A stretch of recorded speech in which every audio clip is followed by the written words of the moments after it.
for the audience, that's a photograph by Joanna Zylinska, who's sitting to my left here.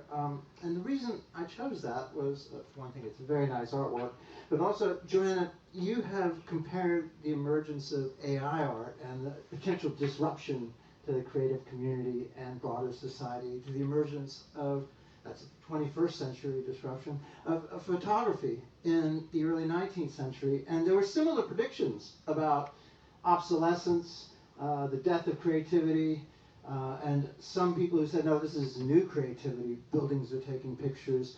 So Joanna, would you care to elaborate on that parallel? And then I think my colleagues here will probably just jump in and talk about it some more. Mm-hmm. Thanks, Ali, and thank you for showing this image, which is like pre-AI. It's a collage of taking different images from the internet, a kind of early to mid-stage internet, if you can divide internet temporarily like this. The attempt was to think through different forms of imagining kind of bodies and spaces on the internet, and to reintroduce some meatiness to the internet, to look for kind of blood within the kind of digital spaces. And the idea around photography and imaging more broadly, when it appeared around the 1826, 1827, the first photograph, so-called first photograph, was Nicephore Niepce's photograph from his house in Bourgogne that took 8 hours to produce. And as a result, this photograph has shadows on both sides of the image, because you see the photosensitive material. It was a metal plaque covered with the bitumen of Judea, special kind of photosensitive surface, early days. So the first, so-called first image in the history of photography already has a non-human view to it, because it has shadows on both sides. It's a view that a human doesn't take in one take, as in we don't see things in different places at the same time. So in a way, there was already something non-human in that first image of photography. And that was of interest to me in my kind of other research around that kind of machinic vision and machinic view that is already part of what we call human culture, human history. And that parallel between photography and AI now also has to do with the proliferation of images, with the mechanization of imagination, with the outpouring of certain types of images. And when photography appeared in the kind of early 1820s, there was a lot of fascination, but also a lot of panic around that it's going to kill off proper art, which meant painting, that is going to produce banality, that is going to lead to people's vanity, because they will just want to photograph themselves, which is obviously what happened. Was, the photography really took off because middle classes could suddenly have an image of themselves, especially made in the form of daguerreotypes. So there was that kind of form of photography as a mirror as well, but also as that kind of sense of the mechanization of image, democratization of the image, which was seen as both fascinating and scary. I think, and we are seeing similar sentiments. The technology is different, and I'm always cautious of too easy parallels, but at the same time, I think there is some sentiments can be compared, sentiments around these two different technological moments. And we can see that what's happening today around AI and with that both fascination and fear. And some of these fascinations and fears, the affects that surround AI, are probably very often not to do with AI as such, but with broader socio-political concerns around, the future of labor, the future of creative professions, or the future of humanity, perhaps. Well, I think that's a really great answer. And if we fast forward a bit and think about cinema, which is a form of photography, just very fast, you just made me think of Jean-Luc Godard's definition of cinema, which was truth 24 times a second, or something like that. And that opens up the question of objectivity, and the photograph being considered more of a form of objective evidence, say, than a painting, a drawing, which has been interpreted. So now I'm going to lean on Cari a bit and say, we've seen a lot about, some of the biggest fears about deep fakes now. All of a sudden, this very objective medium, photography, is being superseded by something that can produce something with photorealism, but it isn't at all. And do you sense any, can art help us understand the legal implications of deep fakes and the post-optical era? Thanks. I am Cari Hyde-Vaamonde at King's College London, the Dixon Poon School of Law. So I think that's, it's certainly to take the point that, you know, we have this feeling of fear and the kind of almost a visceral reaction to many of these things. And if we take on what you were saying about, you know, this, you know, how do we understand the feelings we're feeling, you know, and if you think about deep fakes, clearly it causes problems for lawyers who might be interested in objective proof and concerns like that. But I think it's got broader, you know, it causes the question. I mean, there's always been, for example, problems with doctoring of images. It's not something that's in of itself, you know, a new idea. But of course, with deep fakes, we're questioning the moving image. We're able to create statements that are, you know, from those words, as we've seen from the earlier examples. Yeah, I think that often what AI is doing, or what these new technologies are doing, is causing us to go back and question, you know, what we've understood before in a new light. So it actually can be very helpful to expose these ideas that, you know, we're relying upon. I mean, I could talk about my work in this area. Actually, I would like that, and we'll show some of your work a little bit later. So let's hold that for just a little bit, because I'd like to have people take a look at that. But do we have any other comments? Because, you know, maybe there's another way of finding truth, which is, if not in the optics of it, in the algorithm.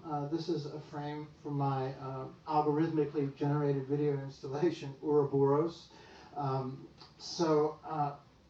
Algorithms have a long history, and it predates computing, and I think that point has been made, I think probably by Joanna before. But actually, Michael, what's your take on, could you define what an algorithm is for our audience of people who, you know, in the podcast will mainly be interested in art, and then maybe we could each have a take on the algorithm and what it means, and let's try to see if, in the same way that a lens was a kind of guarantor of truth in photography, can algorithms be trusted in the way that a lens or some other, you know, analog medium can? So I'm Michael Luck. I'm director of the King's Institute for Artificial Intelligence. I'm a professor of computer science. I've been working in AI for my entire career, so that's a rather long time. Ali, you asked about the definition of an algorithm. At its simplest, an algorithm is just a sequence of steps, a recipe to try to achieve a particular end.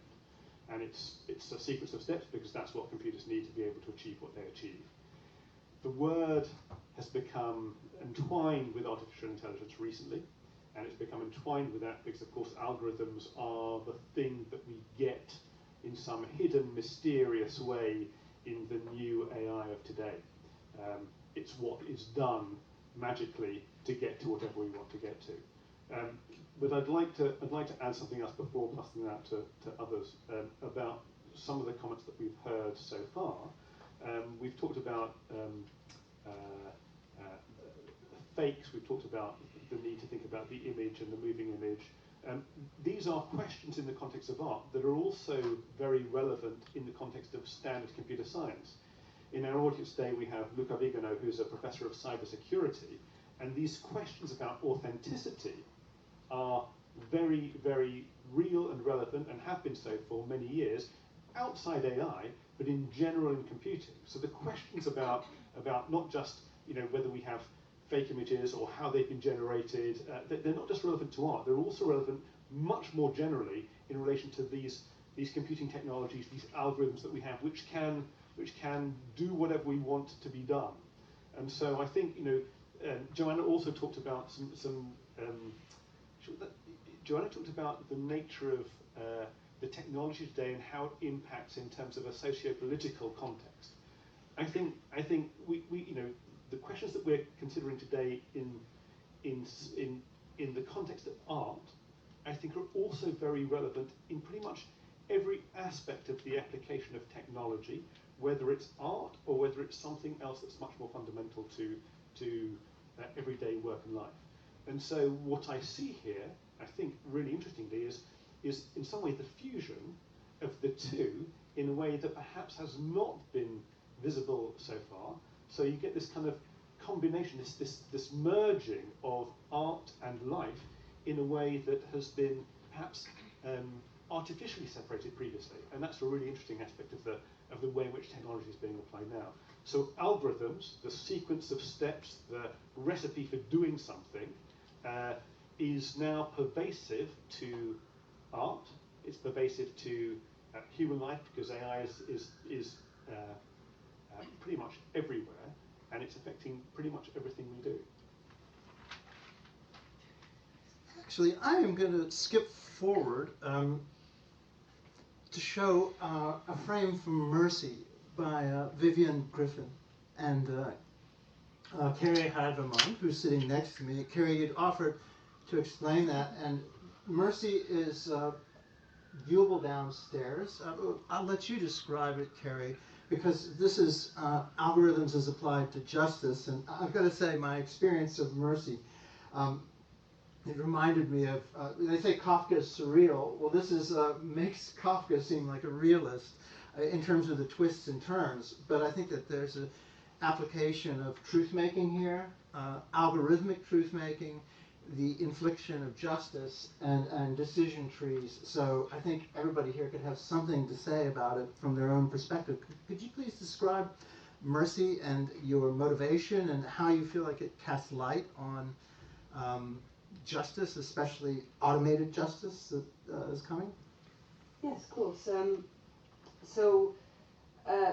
Mercy was created as a collaboration between myself and Vivian Griffin. We started by me talking about my research, and maybe just be helpful to give you, sort of an idea. If you imagine a sort of physical courtroom, we're able to walk into that courtroom and watch a hearing on there if we wished. Okay, in many cases. However, there's many barriers to us doing that. We're not necessarily going to feel comfortable doing so. We might not be able to understand the terminology that's being used because it can be highly specialized, not very accessible. And now let's imagine moving from that scenario to a scenario where we're starting to use algorithms to help decide cases, that certain decision making might be automated. The barriers to actually being able to engage in that process as a person in the public are very high. And I suppose one of the motivations behind Mercy was to try to lower the barriers of entry into both the world of law and the world of algorithms in these highly specialized areas, which could be applied to our lives in a field that is extremely pertinent to us. Justice matters, I think I can say, to everybody. Whether the justice system is something we can trust in, if the justice system is something at least we can tolerate, matters to a huge degree on whether we can feel that, for example, our voice is being heard, if we can feel that we are, that the results are fair. And this is not just me going from my gut to say this. This is on the basis of research. This is not sort of, and what the idea behind Mercy was to create something that communicated these things that are relatively complex, unless you have specialist knowledge in that area, in a way that can be communicated. That can be sort of, you can be integrated into it. Yeah. So so Mercy is an environment you can navigate. It's like it's like a computer game. You can walk through it. It has a soundscape that Vivian Griffin has created as well. So you'll be going through corridors, and you'll come across objects and things within that environment. You will have a sensory experience while you're walking through it. And actually, the thing, the pathways, the things are not just incidental. They are a mode with which I can, we can communicate the complex ideas. So maybe I can give some examples. I don't know if I've gone into that too much detail. So you come across pathways and for example a pile of rubbish within the environment. Okay, so we can use those images to help communicate how algorithms, although they may seem objective, clear, will have human signature on them. Okay, so they may reflect biases. They may reflect preferences that people have used when they're gathering the data. And it can be used as a model when in workshops and beyond to open conversations and communicate these ideas. Maybe I spoke. No, actually it's really helpful, and I'm going to ask you more questions even. I think let's look back at Kafka again in The Castle and his other works. You get the feeling that the workings of justice and bureaucracy and governance are impersonal. So in a way, it anticipates this algorithmic decision making that we may be getting in justice now. But it's that very impersonality that you find so terrifying in Kafka. And I also find Mercy even more terrifying because Kafka, well, not everywhere were his descriptions an exaggeration, but for the most part, in the societies I've lived in, we've had a bit more transparency and justice. So can we get into the black box a little bit more, Cari, and talk about what's behind these decision-making algorithms? And then I'd really like, unless Michael, you want to just jump in, the decision trees. Let's try to illuminate. Well, how does this? Let's say that you're maybe convicted of something. Or is it like case law? I mean, is case law algorithmic? If I'm even using the term right, precedents that lawyers or judges may use, and how do these mesh together? The sort of the traditions of justice and these new methods of achieving justice. Yes. So I'm so pleased you referenced The Castle, because that was one of the first pieces that I sent to Vivian when we began to have this conversation. So Kafka was a lawyer, of course, and so a lot of these issues are not new issues.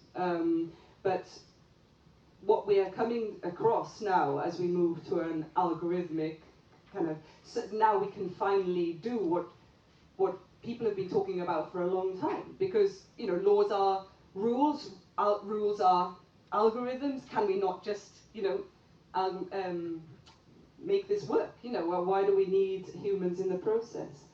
I think what you said about precedent is also a really crucial point. So I suppose, firstly, I'm not going to be able to point you immediately, well, certainly not in the UK, to an example where algorithms are being used to work out a whole case. There's research on that. It's happening. They're investigating possibilities. Okay. One of the things that exists in Mercy is a bottle with a snail in it, and this references Donahue and Stevenson, a case regarding ginger beer, where a snail was found within the ginger beer. Okay, and you use this in the workshops to explain and further these ideas. Essentially, that piece of law, that sort of whole area of law of negligence, was almost a creation of legal minds then, but of judges a judge in that area thinking something is unfair here. there must be equity. There must be something that can solve this. And I suppose one of the questions that we're asking ourselves is, how far can we automate and not lose that essence? I don't think that we have an immediate answer. I think the point is that we need to build this interdisciplinary, informed by the public communication on these issues. And I believe strongly that art has a huge part to play in that. Because you are asking me, well, what do we see happening in the world? It's not happening yet. But so for me, the huge attraction of art as a researcher was to communicate ideas that are not already in the world necessarily. I mean, you could point to other parts of the world where you might be able to say there were some examples. But my point is that trying to get these ideas across, I can't think of a stronger or more potent vehicle. That's interesting, because when you said that, I thought, actually, we have a mechanistic image of justice in the arts, which is justice is blind. And generally, justice is a female with blindfolds on, holding scales. So will someone, I'm still terrified of this automated justice, will someone please explain what's going on with a decision tree algorithm or whatever else might be used to achieve justice, and open up the black box and justify the justice system? Michael, you look like you're keen on that. So I want to go back a few steps, if I may, because I think we're talking about lots of really sophisticated concepts, but actually we need to unpick some things. Artificial intelligence isn't a single technology. It's a great big bag of many different kinds of technologies. Right now, there's a particular subset that have kind of taken the world by storm because they've done some things brilliantly, really well, and have made a massive difference to what we're doing today. But there's still a great big bag of different technologies that make up artificial intelligence. I'm really pleased that we've been talking about algorithmic decision making, because that's a term that's been used by many to get away from the vagueness or the mess of artificial intelligence. And algorithmic decision making, which does very much apply to law, is very specifically about whether we can have some very specific steps that we can take to get to a decision. That may be part of the reasoning bit of artificial intelligence. I like to think of AI as being able to be split into two parts: recognition and reasoning. And a lot of the success that we've had in AI recently has been about the recognition. It's been about the data that's been fed into, the huge amounts of data that's been fed into very powerful computers to be able to get to some really impressive results in recognizing voice, recognizing images, being able to generate text, and all sorts of other things. Okay? So the recognition stuff, the deep learning, neural network-based systems that are powered by vast amounts of data and vast amounts of computing power have been brilliant, but that's all about recognition, rather like our perceptual systems. And that's one side. But what we might want to be talking about in relation to law is reasoning. Okay? And this is where algorithmic decision making may be relevant. Of course, you can do algorithmic decision making based on large amounts of data, but if we're applying the law, we may not want to have vast amounts of data. We may simply want to apply the law as it is. And that may be different kinds of artificial intelligence. And I want to mention one particular other technology in that great big bag, which is argumentation. And argumentation, computational argumentation, is exactly what you think it might be. It's getting different voices, metaphorical voices, different arguments that fight against each other, that undercut or rebut, that conflict, to try to understand the different perspectives and what might logically come to the fore as a result of that. That's not the recognition side of artificial intelligence, it's the reasoning side. And it's part of the great big space that we do need to explore. It's part of the algorithmic decision making. Now, there's a really interesting question when you talk about precedent, when you talk about what has happened in the past, when you talk about the patterns that human judges exhibit in some of their judgments, which may not follow objective algorithmic decision making. That's when data may be very relevant to try to understand some things about how people get involved in this process and how the biases of individuals start affecting these things. And if we think about art, because I think this is part of a conversation, for me, there's something terribly powerful about the individual, about the biases that we bring, constructive biases, the things that make me different to you, that I can apply to give me something that's distinct, that's unique, that's special. And as we talk about the law, we can talk about it in two ways. We can talk about applying the law, making judgment, algorithmic decision making, and then we can talk about some of the things that we have here, which I think are where the subjective, the individual, the unique comes into being, and where it's a rather different set of techniques that we might want to use to try to understand, to distill, to express something about what we might feel, understand, or want to exhibit about justice, or about the ways in which the system or the process works. No, I wanted to intervene here also to say, because I may have something to say about both photography and the law, and the relationship between these two things, no?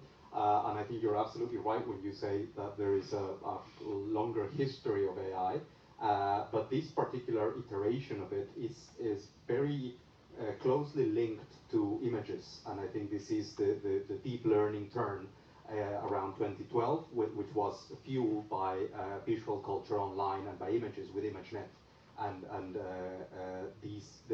in this sense they are related at the technical level. Photography and inductive computing, as we may call it, or inductive methods in computing, are linked through images in this sense. And it's quite interesting to me that when Feifei at Stanford, and they were building ImageNet, and they were creating this system that linked WordNet and language with images, they picked photography. And they didn't pick necessarily drawings or pictures of other kinds. And this is because they assumed that photography could provide some degree of realism. And realism, as we know, as we maybe know, has a long history in the history and theories of art. And part of the reason why photography is so appealing is because it is seen as having an epistemic advantage over other types of depiction. So in terms of the law, in terms of the forensic uses of imagery, you wouldn't necessarily take a drawing of an event as evidence that that event took place. I mean, you could, but not necessarily. For when things matter in the sense of the law, you would admit, for example, CCTV or a photography. Photography has this epistemic advantage over other types of depictions like painting. And this is partly to do with how photography is created, for this automatism about it.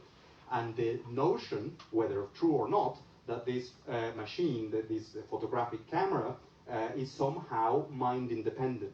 And the processing of photography is mind independent, meaning that whatever is in front of the lens will be captured.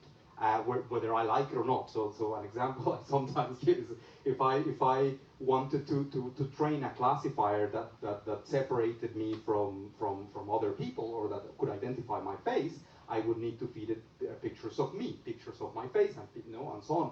If I do differently, then I would not necessarily get the results that I want.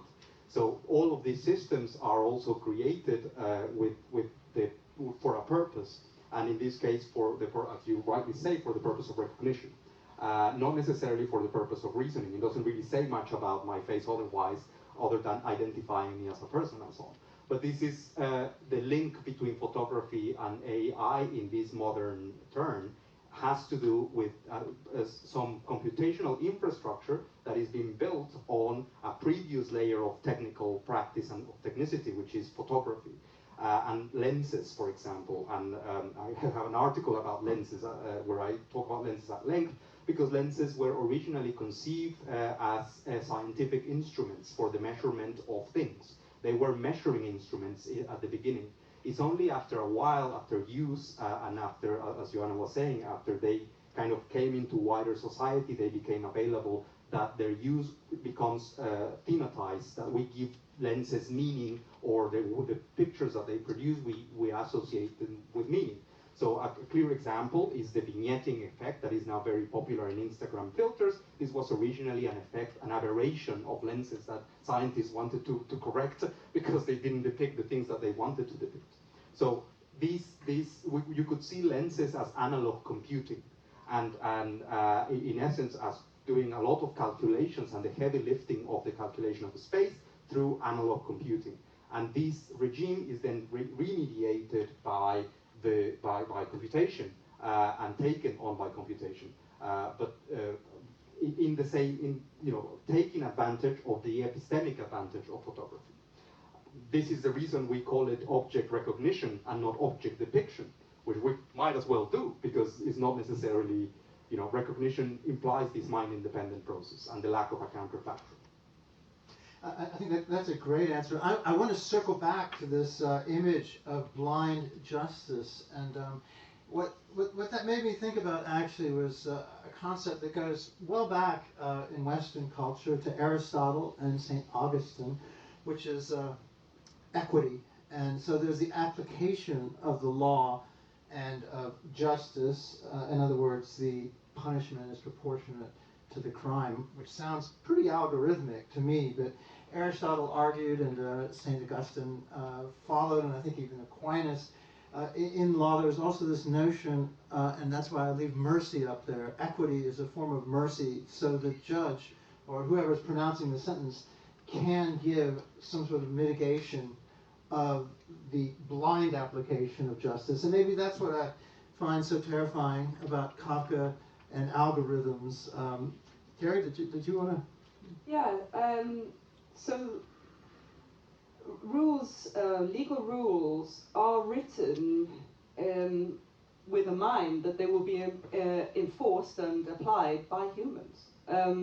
And so I think that if we're looking to extract the human from that, we have to be very careful to see what the, whether we're taking something out that's actually integral to justice. Because actually, we have always had this leeway, as you said, this equity notion. Some may conceptualize it as mercy, and actually mercy is one of those things that you won't hear lawyers talk about very much, and it's quite an interesting point that we've almost, there's this idea that if there's mercy in the system, actually the system's not working because the rules shouldn't require mercy. But of course, our lived experience tells us otherwise, and that's certainly one of the motivating factors for me to come into research and work in this area was that I had experience as I was a court advocate, so I was in court very frequently, and I thought I could see something happening there in the process itself, not in the application of the rules, in the interaction with the judge, in the interaction with the lawyers, in the human acknowledgement of a scenario that maybe was in some way unjust, or in some way putting a person in a lot of difficulty. And there's something additional there to the outcome, to the rules being applied exactly. There's a rules as code movement. There's a movement that says that when our legislators make rules, make laws, that they should be automatically put into code at the same time. So this is another area, maybe, to think about.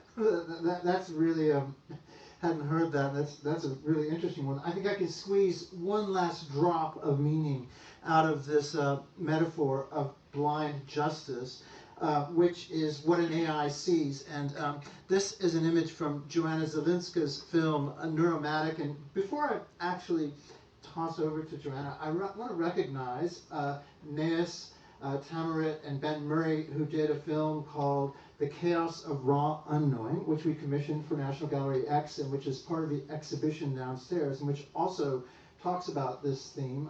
Thank you for coming. And the film is in the AI Gallery at National Gallery X, and it talks about, well, I'd say the conclusion is an AI really doesn't see anything. But Joanna, you've done work on the same field, and in your work, Neuromatic, you have a long philosophic talk about it. Could you describe Neuromatic and describe what an AI sees. I think it really matters to this idea, say, of justice, because you want to be able to see the individual, not just a general class. And it seems like, Michael, and you may want to correct me, that, or Daniel, that we're really looking at classes, and justice in so many things have to do with individuals and subjectivity as opposed to objectivity. But Joanna, please take it from me. Yes. So to answer the question, what it is that AI sees, we would need to define seeing. And for me, of course, that kind of engagement with that very problem was what lies behind that production of that work, and also my kind of most recent project, which is called The Perception Machine, our photographic future between the eye and AI. So kind of rethinking perception, both in humans and machines. And you've got some, computer science definition, kind of produced by, in 1985, kind of Andrew Marr's definition that vision is computational. So, and that is quite a straightforward definition. Vision happens on the kind of level of a certain algorithmic process. It requires the recognition of objects out there in the world. But there are other ways of understanding vision and visual perception, which think that objects don't exist in the world, they are co-created, that there is stuff in the world. There's not to say, it's not the Bishop Berkeley's kind of thing, the tree only. No, there is stuff, but the stuff become an object. It needs a particular visual apparatus and a body, usually. The body doesn't have to be carbon-based, although at the moment most of our data and understanding comes from carbon-based bodies. And that body needs to discretize stuff. Stuff is my scientific term for matter. Matter is also a concept, so could be other ways of understanding that. But stuff gets discretized into objects by a body moving in the world. Here's this theory, for example, James Gibson has this theory of perception as kind of mobile. So it's a kind of much more dynamic process than the current understanding of vision in computer vision, which is kind of quite flat, quite two-dimensional. And I'm not slagging off computer vision as such. It's just to understand that we're talking about different things when we're talking about seeing in humans, in machines, and even between scholars of vision, and from different disciplines, cognitive science, psychology, visual culture, there are different perceptions. So where does vision happen? For me, it happens in the world, and it's a process of co-emergence between the human body, the visual apparatus, the mind, the eye, and the world around. And something gets discretized and temporarily stabilized as an object.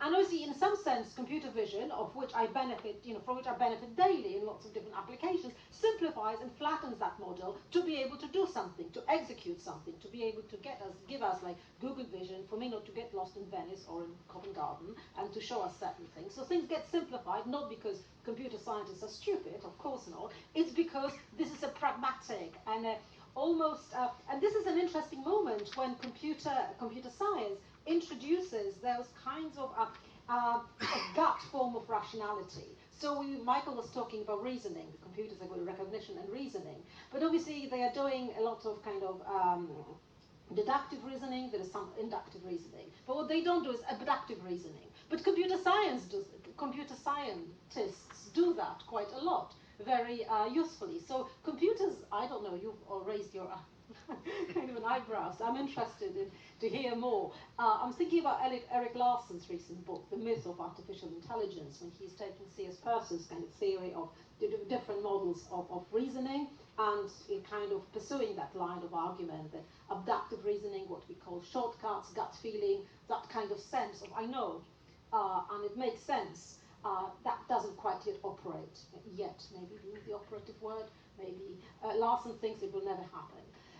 But what is interesting is that computer scientists, the discipline, has a history, obviously, of abductive reasoning, taking things, making these shortcuts to make things work. And it's also very much evident in engineering as a discipline that, again, it's being produced. So where I'm going with this, it's to answer the question, to go back to the project, about that there are so many different things through which, that could be called vision and seeing. And again, why I'm interested in machine vision is because it throws kind of light back, literally and metaphorically, on the very set of processes through which objects are named, noticed, felt, sensed, through humans and machines. So for this particular film, I reanimated, with the help of a GAN algorithm, images of eyes and brains taken from the Wellcome collection, which is kind of UK's collection of medical images. And the algorithm spat out certain images, and I kind of recorded a voiceover, which I remodulated through a kind of program to make it sound slightly gender neutral and slightly weird, to have a philosophical inquiry into, you know, what is seeing? How do we see? Who is it that is doing the seeing? Is there a seer in the picture? So it's a kind of form of a meditation on the historical and technical processes of the multiple definitions of seeing and vision. And it's not with a view to resolving who is right, who got vision right. It's just to realize that there is a set of different discourses at work. And sometimes the tensions between these discourses, these mechanical understandings, 2D understandings, in the world understandings, phenomenological understandings, they are all kind of playing out, and sometimes showing those different trajectories. And is you know, I think it's important, it's worthwhile. I'm also thinking that in a way, at the design stage, would be very interesting for kind of computer scientists to maybe work even more with art historians, with people who have different theories of visuality, because maybe that would produce also different forms of computer vision, which go beyond image recognition. There are so many things to say to that. It's a really interesting perspective. I'm just going to start with one tiny thing, then I'll go on to the bigger point. Abduction, reasoning from effects to causes, is something that has been studied by computer scientists. I like quoting a 1991 book by Josephson and Josephson called Abduction, and it's about computational abduction. I think even in the Department of Informatics at King's, we have someone who has worked on abduction in the past, Rinaldo Rodriguez. So it's a really important and interesting topic. I've done a little bit on it myself, and I think it's one of the perhaps a little neglected topics, but I think it's a really important one. But to the more general point, which I think is absolutely right, you started talking about vision and some of the constraints and limitations that we have from a computational computer science perspective, and I think you're right. There are some really interesting questions about meaning and interpretation. And in the context of vision, I think perhaps there's less discussion about it. But I might take an analog, which is explanation, because one of the challenges that we have today with some of the deep learning models is that we don't know how they get their results. We fundamentally have a black box and we can't say how the result has come about. Computer says no. Why? It's not clear. But what's happened is that there's been the development of a large number of different techniques to try to extract from the black box an explanation of why this decision has come about. But of course, they're not always faithful. They're approximations. They're not quite accurate. And this is where interpretation really is becoming very visible today. So vision is a complicated, hard thing to talk about because people take it as very straightforward. It's not, as you point out. But you can start to see some of those questions about meaning, about interpretation, but also about what is necessary for a particular individual with a particular purpose, in a particular context, in terms of explanation. What's a valid explanation? What's a meaningful explanation? What do we need for it to be useful to us at the particular point in time? And I think the same might be true about vision in the way that you're talking about. It's just that it's not really been explored in the same way as a very direct, immediate need to explain things to people in very direct, immediate ways right now. Can I just have a quick follow-up with regard to this? And it's because this idea of explainability, and on the one hand, I obviously completely understand why there's so much research on this. On the other hand, I'm just thinking about humans. Very often, we don't know why humans say something, why they do, how they arrive at this, what happens with their, most humans seem quite glitchy when it comes to their everyday behavior, or even, professional behavior, lots of things. So in that sense, that level of not knowing of how things arrive. So in some sense, the expectations of machines, of algorithms, maybe we should ask other questions. I think there are good reasons to worry about AI, or some aspects of AI, or some of the kind of policies behind AI, or some of the technologies around it, but maybe the question of explainability, it's like, it's almost a certain fantasy. If we make it transparent, it's going to be okay. I think there are bigger issues with AI than the lack of explainability, because we haven't quite explained humans yet. Can I come back? So you're absolutely right, Joanna. I would, but there are two issues I'd just point out. One, the judge that makes the rather curious decision, I really want them to explain why. I don't want humans not to explain what they do. So first of all, I think it's really important that we get explanation also in humans, especially where there are important things being done. Second, when a computer denies you something that you need, we need to understand why that is. And that's a fundamental requirement for us as humans in this increasingly machine-populated world. But also, you know, it's really interesting, one of the early visions of where we would be today was that we would have a world populated by lots of autonomous vehicles. That hasn't yet come about. And one of the reasons for that is that we do hold autonomous vehicles to a higher standard than we hold human drivers. Now, I think that's absolutely right. But you're correct. We are not judging these things, humans and machines, by the same terms, in terms of the same criteria. And I think it's a legitimate discussion. Sorry, can I just, I just wanted to say on this point of comparing humans and algorithms by the same thing, I absolutely agree that we can't, certainly, you know, my interest is in the reform of the justice system. It would make no sense to me to hold people to a different standard to the algorithmic decision maker. In fact, we need to look at, and I think this is one of the great things actually about when we bring in AI and algorithms into this field is, we can look at the data, we can see how the decisions are being made, we can identify biases, as you said, right? And this is really important, because actually there's been long a debate in legal philosophy then that about what judges will give their reasons, but are their reasons actually the reasons that they're making their decision? And we can't really know that.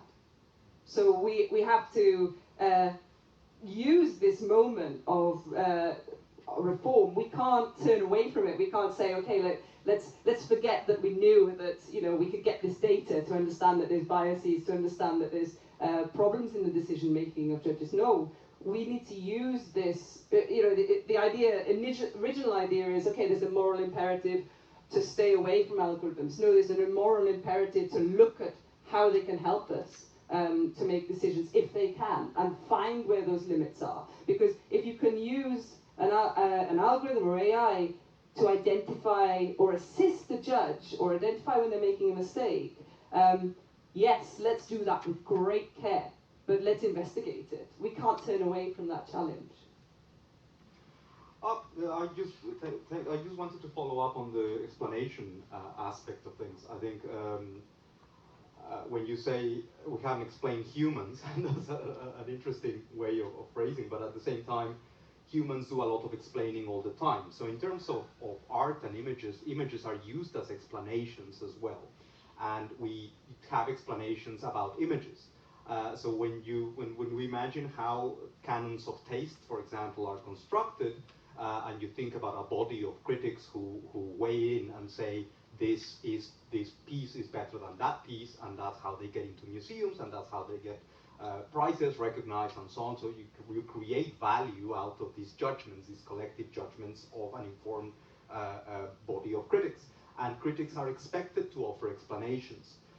You would not necessarily take the critics, you're saying, passing on value without that explanation, because explanations serve another purpose, which is to make things to be publicly available. So we are able to judge the explanations, and then that allows us to pass on judgment, or to verify that the judgments passed by critics is either consistent over time or not, and that's how canons of taste are created. I think the interesting thing about explanations is to maybe reframe the question, and I don't know whether this is interesting necessarily to computer science, but it's not to me, it's not necessarily explainable AI is about trying to do this, to make these systems transparent. But another way of framing the questions for people interested in images and in culture more generally is how do we explain with these systems? How we use these systems to explain things and to explain with. And framing it in that way, we might not need explainable systems to use them as things to explain with, especially in the field of images and art. I'm not really sure about, obviously the law is an entirely different game there, but it's interesting also that we have judges of taste paired up with judges of humans and judges of the law. In the end, you pass judgment based on these explanations. And sorry, just to round up, the importance of these explanations being public is more important necessarily than the explanation itself, is that it can be contested and that it can be publicly contested. Well, I think judgment is a really good way of starting to move from automation to subjectivity and sort of the organic individual. And to that point, or to that end, I'm going to, let's see, we're not clicking. Could someone get us the next image? Well, I'll describe what the next image is. I asked the DALL-E generator what an AI DALL-E sees, and we got this kind of, I got sort of a formless blob, and it reminded me of something that Joanna had said in an earlier salon, and she said that, well, everybody was rubbishing the AI generated art that we showed, and Joanna said, well, maybe the AI,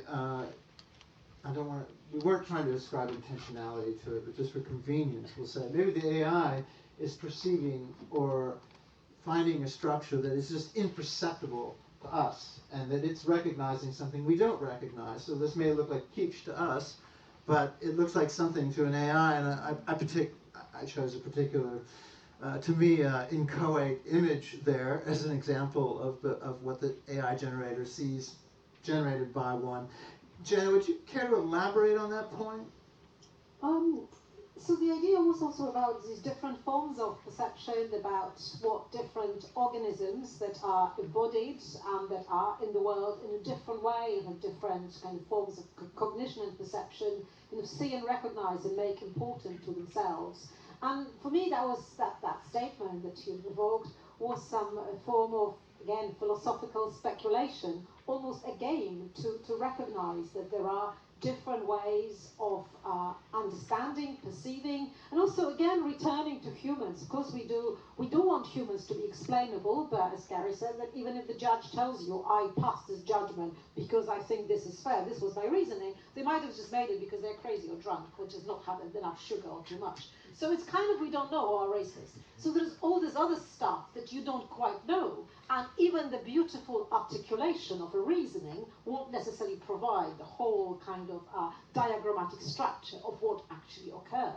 Nobody quite knows. And I think there is a lot of research coming from social sciences and humanities, philosophy, media, looking precisely at different forms of decision-making in AI, around AI, and in humans, in machines as well. And it's important to conduct these research on judges, and which obviously has been done numerous times. We now know that we need to feed them because they are fairer when they've eaten lunch, yes, and if they are hungry, not good.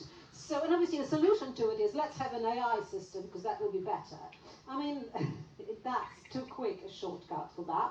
But the questions of studying of human decision making, how we arrive at processes, and how we can hold humans accountable, and I do believe that we should, in spite of all the glitchiness that I recognize. So that issue is to do with the ways in which, we find ourselves in the world. We provide narratives and justifications for it. And that brings me to the question of ethics as well. And I'm very suspicious of the whole kind of hoo-ha around AI ethics now, because we haven't quite solved ethics yet. So I think ethics is important as a kind of second-level reflection on the forms of living a good life.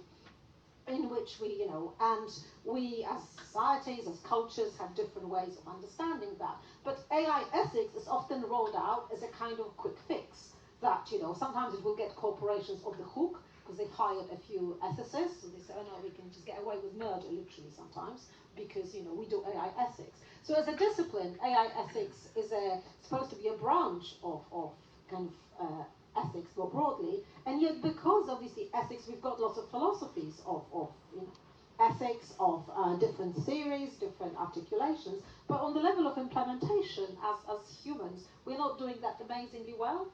So in a way, the fact that we have something, so I'm not sure what makes us think that suddenly we'll call this thing AI ethics and it will work.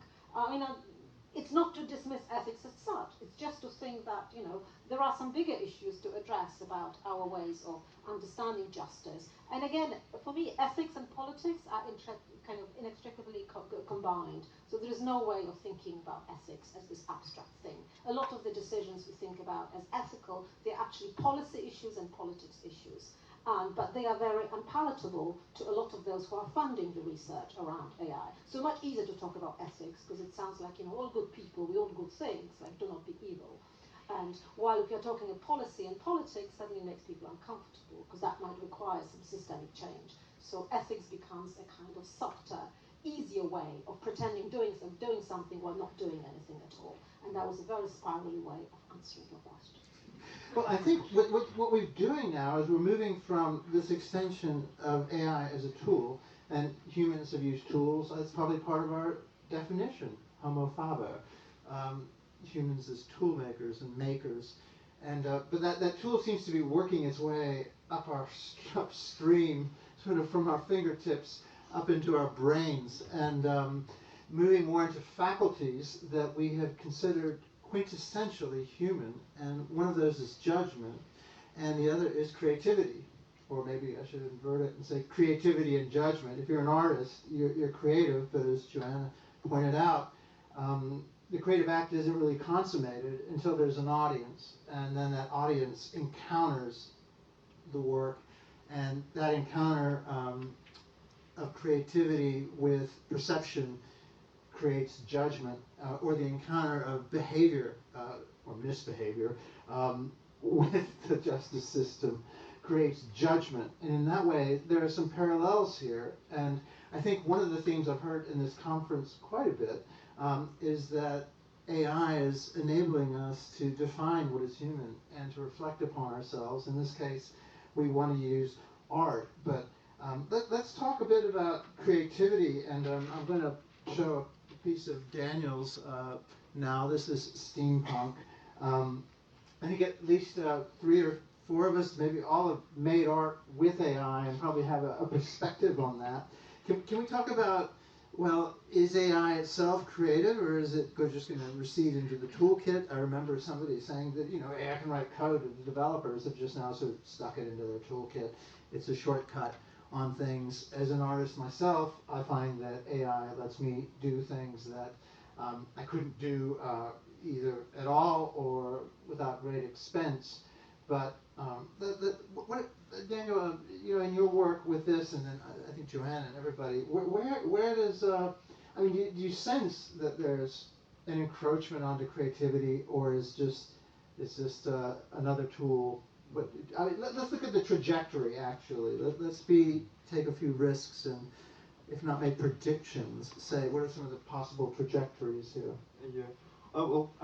First of all, I want to say this: I do not consider this art at all necessarily. This was more of a technical experiment that I was doing at the time with kind of the beginning of this. Well, I think it's art. Oh, so if I say it's right, art, then it's art. This was, well, you'd be interested to know how it came about then, because it was,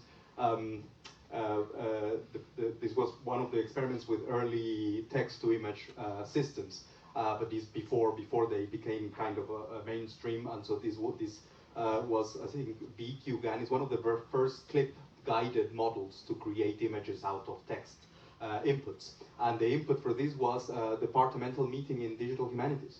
And so you got, and so for the model, this is more or less what a digital humanities department meeting looks like. So there's a bunch of people in kind of medieval buildings with some laptops around and that sort of thing. I don't really bring it as an art piece, but I thank you for the Well, in the Duchampian tradition, I can just write art on it, or sign. Maybe I'll sign my own name. Sign your own name and sell it to Christie's for a lot of money.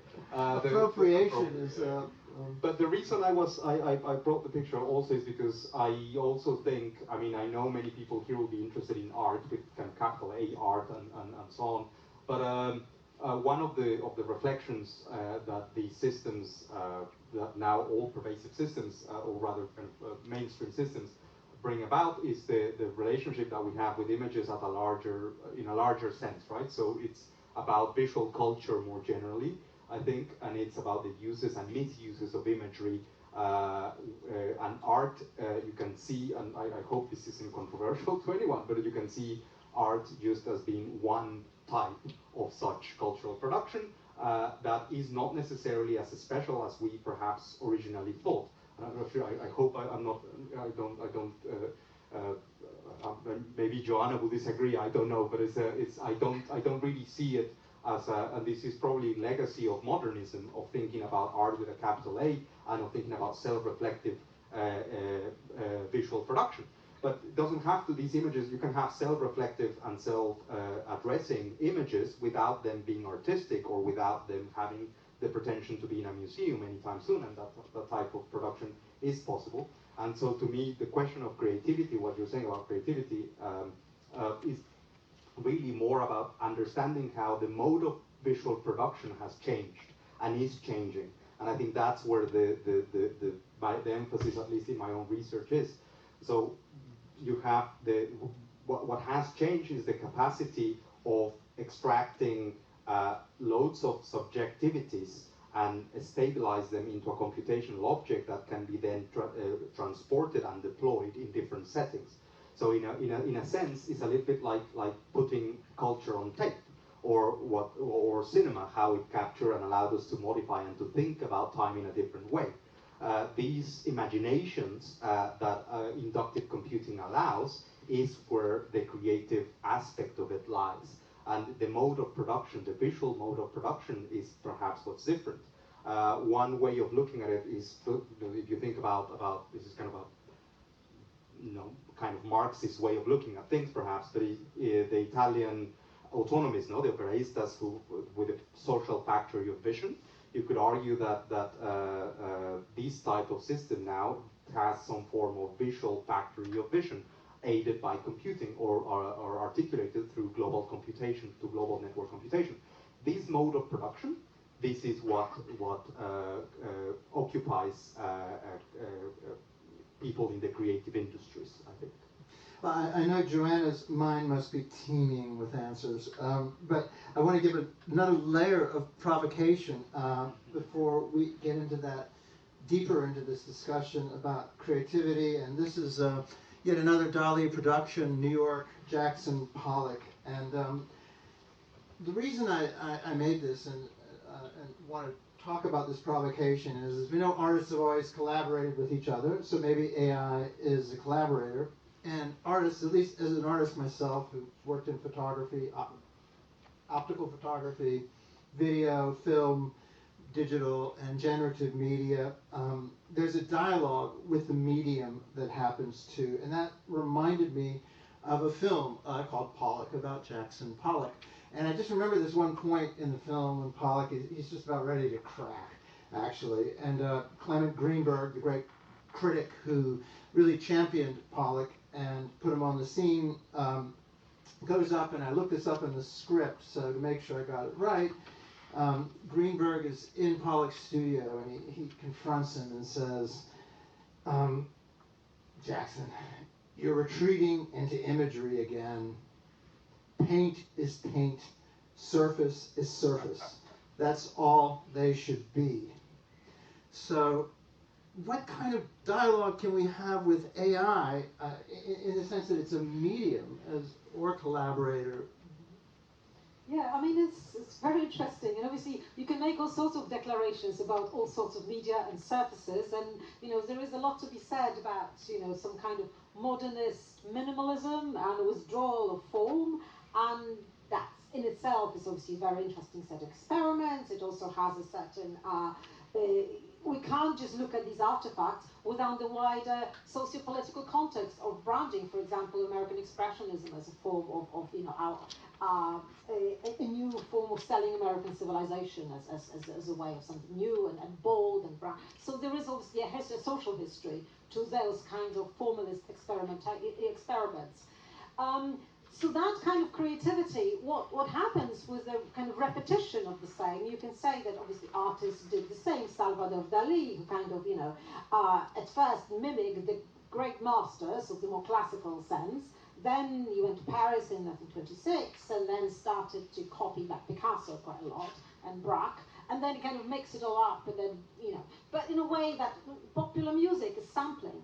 I mean, we kind of know that in a way. Art is the remix culture, the term that precedes the AI. So we've had that in culture for a very long time, those forms of recognition. And the idea of creativity as this work of individual genius is quite late.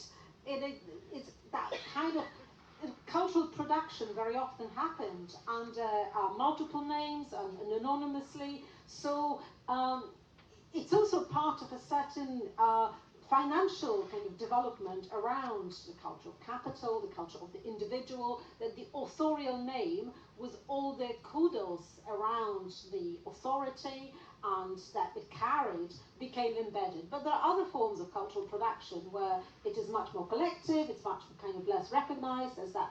So in a way, when we're talking about creativity, we also need to give historical definitions to it.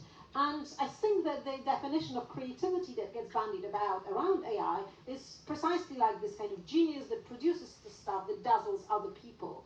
And in terms of, so I think what AI and those kinds of experiments can do is push us to think about, what do we value as a form of creative living? And what worries me a bit that this language of creativity is often coupled as well with the language of productivity. And there is, there's so many productive hacks. I mean, the only social medium I vaguely use is Instagram. But I get a lot of hacks for productivity to be like a bat. So I do a lot of art stuff, and also a lot of productivity hacks. And I'm kind of wondering that the two discourses get collapsed under the current economy of kind of cultural industries in which AI is supposed to optimize certain things. So AI can optimize art for us. And I'm thinking, well, thank you, AI, but maybe the more interesting thing is when that optimization comes to a halt, when it comes... so the forms of creativity, I don't want to rescue this kind of original genius standing above the world idea, but I want to look at the unworking of the system. Again, the glitch or the way that the system doesn't quite work itself. So not the kind of optimization of the human or the art practice through art. And that would be my way of almost going against those definitions and trends. I think that's really helpful in starting to define what the faculty of judgment or creativity is and its counterpart in judgment. And I'm just showing some sketches.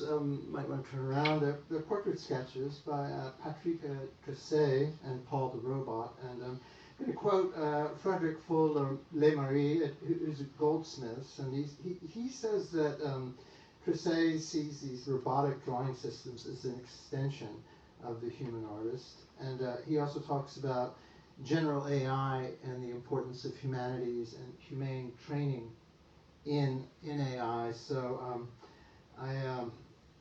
these sketches I think are quite interesting. And Paul the Robot's been around for over 10 years. These are portraits of general AI by Dali. But general AI, in another context, I've argued that intelligence isn't really what's at issue. It's agency. It's probably, we may get into that topic, we may not. But let's spend these last few minutes talking about, well, how can we, if not optimize, we do want to optimize human behavior and human systems, but how can we optimize AI so that it is not only human-like, but humane, and talk about the possibilities or not of general AI, and whether, I actually personally think that there's a big confusion between intelligence and true autonomy or true agency, and the kind of, I mean, there's plenty of disruptive potential that can come from AI, in the same way, actually, that photography or for that matter, looms, to make fabrics, threatened and created a great amount of economic displacement. Is it going to displace the human because it acquires the qualities that are intrinsically human, and art is the lens through which we're seeing this. So is AI going to extend us? Is it going to replace us? Either way, how can we ensure that AI is humane? How can we ensure that humane AI is safe in that whole spectrum, from the Terminator scenario, which I consider unlikely, not because life isn't inherently vicious.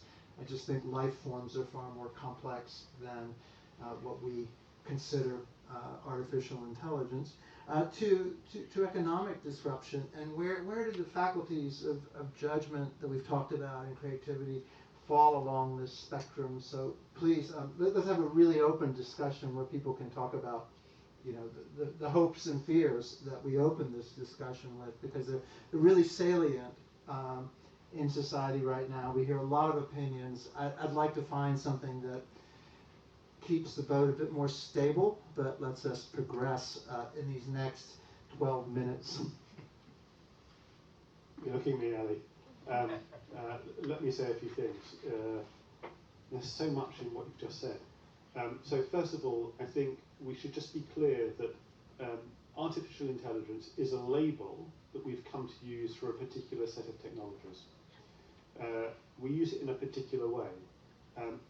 The question for me is it really indicative of intelligence in the way in which we are using the term today? And I'm not sure it is. I'm not sure I think about intelligence in the same way that I think people are generally using the label AI. So I think that's the first thing. Second thing, I think you're right to distinguish intelligence from autonomy. I think they are quite different things. I can have intelligent systems that are absolutely not autonomous, and there are some real questions, I think, for us as a society to answer in relation to ask and to answer in relation to whether we want autonomy, where we want autonomy, how we want to control autonomy in many different contexts. And I think they're different, and we should understand them as being different. I think the same is true for creativity. I think there are some really interesting questions here. Do you need to have creativity for intelligence?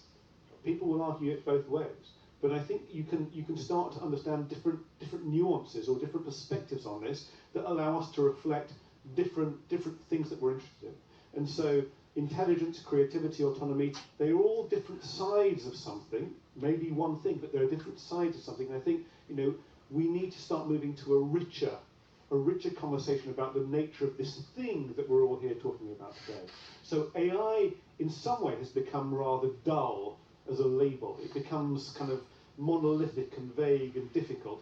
And actually, if we start talking about things like intelligence, autonomy, creativity, I would say agency is even a further distinct thing, then I think we have a much richer conversation.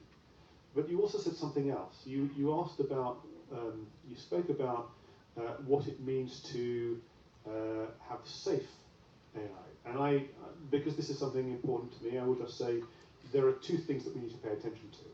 One is safety. And by safety, we can think about systems that we can be sure will do the right thing, or that we can have some assurance, some guarantee even, that they will not do something bad. And I think that's a really important thing for us to be paying attention to. There are technical elements to that, and I think it's a very important thing for us to focus on. The second part of that is trust. We need to have AI that is trusted, in the sense that we, people, and this is a really critical thing about this festival and this exhibition, that people are part of this. We as people need to have confidence in the decisions that an AI system is taking. And if we move away from thinking about the relation of these systems to us, people, society, humanity, then I think we start to lose the sense of what we need to be really, really focusing on. I just want to unpack one thing that you were saying, Ali, that that stood out for me, which was AI can optimize things. Okay, so it's excellent at optimizing and improving. Okay, but optimization suggests that we have a measure of excellence that we all agree upon. Okay, and I think we've referred to it as a metric. I think So what's our metric for AI? How do we know it's doing a good job? And the answer to that question is going to be different depending on the circumstances. In art, it's going to be a different answer, and maybe a different answer to different people. And I think that coming to something that Michael was saying about safety and safe AI, we need to really focus on ways, mechanisms to be able to understand what people want these tools to be doing. And that's, why am I spending all of this time trying to communicate and trying to get these ideas across? I want there to be a conduit where we can understand what people require from these tools, and different groups of people. I want diversity of opinions on how, I'm talking about justice, of course, that's my area, but it's, it's an area where actually the voice of people has not been heard so well, and certainly not a diversity of voices in some ways, okay? I'm not saying, I think a lot of judges, that they have integrity, okay? But there's obviously times when that falls down, and we need to be alive to that. And so it's no different when we're talking about AI. We need to be alive to situations where voices are not being heard. So my hope is where I see the facility to assist in getting all these voices heard. I want the justice system to reflect, and to be improved by AI. We have juries and things like that. I want those voices heard in a kind of incremental way where we can continue to improve. This is not going to be, okay, this AI is safe and let it out into the world and leave it go. It's going to be a constant, iterative conversation, and we need people to understand, we need people to engage in it, we need to lower those barriers of entry. I don't know whether I think I'll pass for a moment.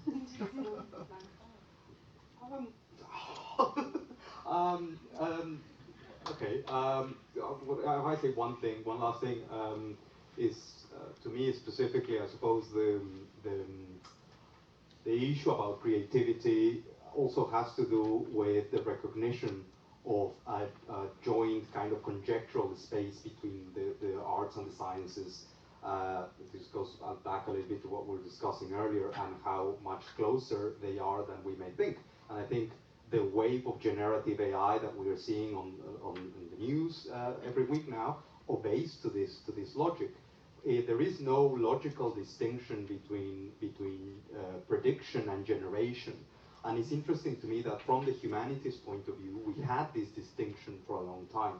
So what I was thinking when we did the AI television program with the BBC some time ago, we faced this very problem. So do we want to model a critic, or do we want to model a film editor or a filmmaker? And we realized that in terms of computational processes, that amounted to very much the same thing. And this means, well, to me anyway, it suggests that aesthetic judgment and aesthetics is fundamental to understanding this new wave of cultural computation, or of inductive computing that relies so much on society, that is not built in labs in isolation, but that actually is facing society as a whole. And this point in the middle, where analysis and the processes, the computational processes, give us an approximation, a prediction, like this is similar to this in high dimensional space and therefore is related, that then becomes a predictor of something, and that allows generation to happen. And this middle point, I think it's quite interesting, because that's where the AI engineer perhaps and the philosopher can meet. So there's the very famous quote by Ramon Lull, no? That every philosopher needs to be a good mechanic. And I think that's where, at least that's my interest. Well, that's music to my ear because I trained in philosophy. But we're nearing the end of our time here, so I really want to thank the panelists here on this salon. I have learned a lot, and I'll try to sum up a bit of what I've learned, and hopefully you've gotten a similar idea. One is that we are at a point where society can no longer afford to be so siloed in disciplines.